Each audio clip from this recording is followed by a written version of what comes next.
fio menyamalo. Ama voto. Nyatunye fio menyama. Ama voto. Nyatunye fio menyama.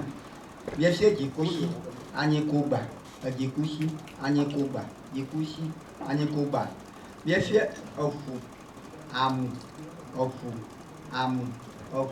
Amu. Yo mi dogo na ango botobla to vodem awu kata mi dogo na mi ton. Yo mi ma o ka di fo Victor angola. Ango singofo. Achi oroto. O ga oroto. O kochino komama. Ma o ga di glasu, ma o gara, ma o ga soja. Ye yo ora. Ye yo ekple jinu. E mi o de ni gbaga. E o nu ka ma de. Mo ibo gboto e. Ele de ga.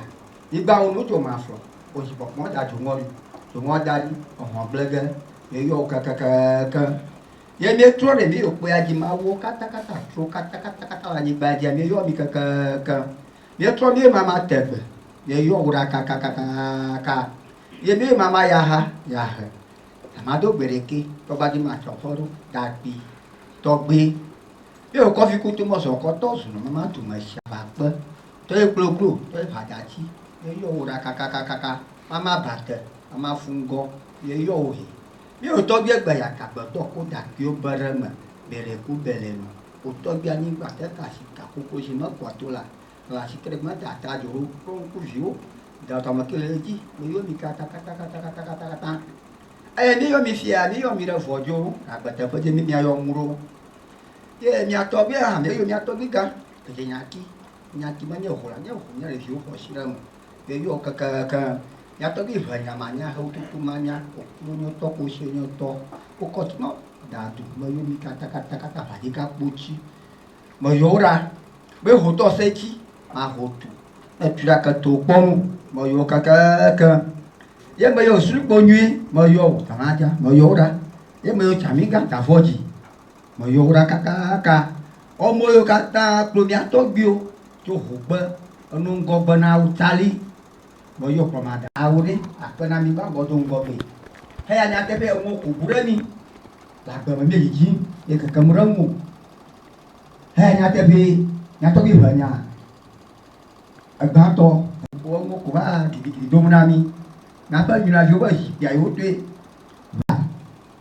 ni kata be so be mi adangbe to anglodun o fun ojo ba ye o enyan na fadami ale mi owe ya to gbe mi owe dari afi wa je mi o gba fi o je a ya he suma de tamana mi de ka wowo ale mi owe afi dolo damu afi wa chi mi afa mi la fi o se gba ya wo so de tamana mi aja gba ti do na mi la ma se agbo na fi o na un do la ma na to pa anya na to pa so da na to pa da gbe na je ngo mi ya to gbe o mi ro pe ni mama abu je po vevelia ye angovire atoto ona ma potoko agbechi mi aho ka afana mi o fojo fi ako ifu pa ni ba okari ochi ako a priori ochi ni aholu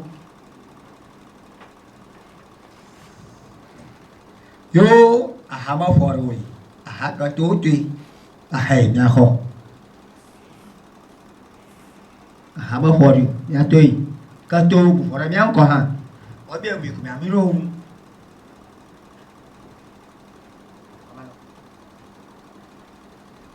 yo ka mi ado banami mi ho ntorami. Hey, what's up? Lekenya Domia, Miakata ni mo ponko mienya. You don't know Stonebwoy, Everlove TV. Mi alem kuranwe. All right.